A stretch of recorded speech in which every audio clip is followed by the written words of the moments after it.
Welcome to our news briefing. Well, let's see if Russia can take the Donbas region.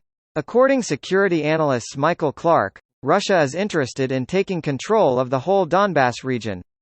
Russian officials have said their forces are fighting for the complete liberation of the Donbas, which broadly refers to Ukraine's eastern regions of Donetsk and Luhansk, where Russian-backed separatists held significant territory before the invasion. As for now, the whole thing is centered onto Severodonetsk. Russian forces closed in on Severodonetsk from three sides, with some parts of the city within range of heavy mortar fire, which they've done some time ago, and we keep waiting for them to cut it off completely because it looks as if they haven't got really much to do to grab the rest of Luhansk. Now, given that Putin and the Russia foreign minister want the whole Donbas region, it is not very simple to grab the whole of Luhansk. Ukraine is a big country, and considering how long Russian troops took to take control of Mariupol, the distance between Mariupol and Luhansk, and again the Ukrainian army is fighting back for don't want to lose the whole region, the work on the Russian army is not a simple task.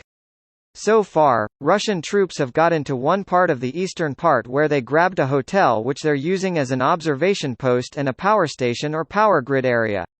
On the other hand, Ukrainian army, from southwest got about 4 brigades, that's about 20,000, and that's quite a big force, and that force is supplying across the river.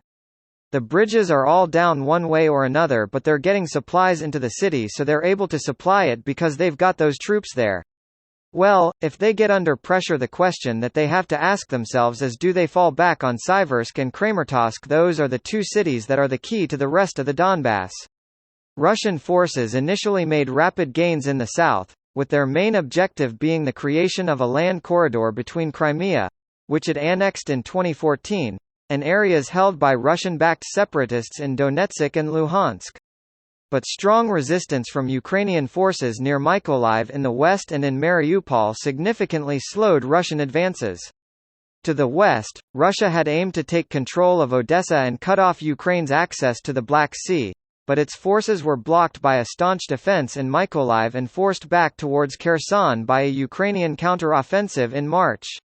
Russia invaded Ukraine on 24 February, but Ukrainian forces retook large areas around Kyiv in early April after Russia abandoned its push towards the capital. Areas in the west of the country, including Lviv, have seen missile attacks but no attempt to take and occupy ground by Russian forces.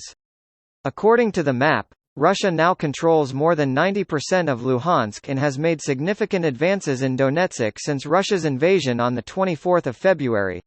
During the invasion, Russia has made huge losses. The UK Ministry of Defence, MOD, says Russia is likely to have suffered devastating losses among its middle and junior ranking officers, because they have been deployed at the front lines of fighting. It says these losses are likely to contribute to a loss of morale and poor discipline among lower ranks. Significant quantities of Russian weaponry have also been destroyed. As a result, Russia has tried to combine some heavily depleted units, forming what some analysts have called Frankenstein forces, to fight in the east. Ukraine successfully pushed Russian forces away from Kharkiv, though Russian units are continuing to shell some parts of the city, according to the Institute for the Study of War, ISW. Ukraine's President Volodymyr Zelensky visited troops in the Kharkiv region on Sunday, 28 May, his first official trip outside the Kyiv region since the Russian invasion began. In southern Donetsk, Russia is now fully in control of only the port city of Mariupol. The siege of Mariupol, which lasted more than 2 months, came to an end on 20 May. Clarke say the fall of the city may enable Russian units to join the fight in other areas such as Zaporizhia, where the shelling of Ukrainian forces is ongoing. He said Ukraine needed long-range Western artillery, so they could hold the Russian forces back. The Institute for the Study of War says the Russian campaign appears to be focused almost entirely on Severodonetsk, which means they are likely to deprioritize advances southeast of Izum and west of Lyman. A spokesman for the Luhansk region said 90% of houses in Severodonetsk had been destroyed and there was virtually no gas, water or electricity. A Russian attempt to push south from Izum along the road to Sloviansk was effectively stalled by Ukrainian forces. However, Russian troops have moved north from Popasna, with the key supply route from Bakhmut to Lysychansk being bombarded by Russian artillery. Should the route be taken by Russia, Severodonetsk and Lysychansk would be left with one supply road via Siversk. Reports suggest that Lyman is now under Russian control, and forces are now regrouping to try to take the city of Sloviansk. See you in the next briefing. Kindly subscribe, like and leave a comment below.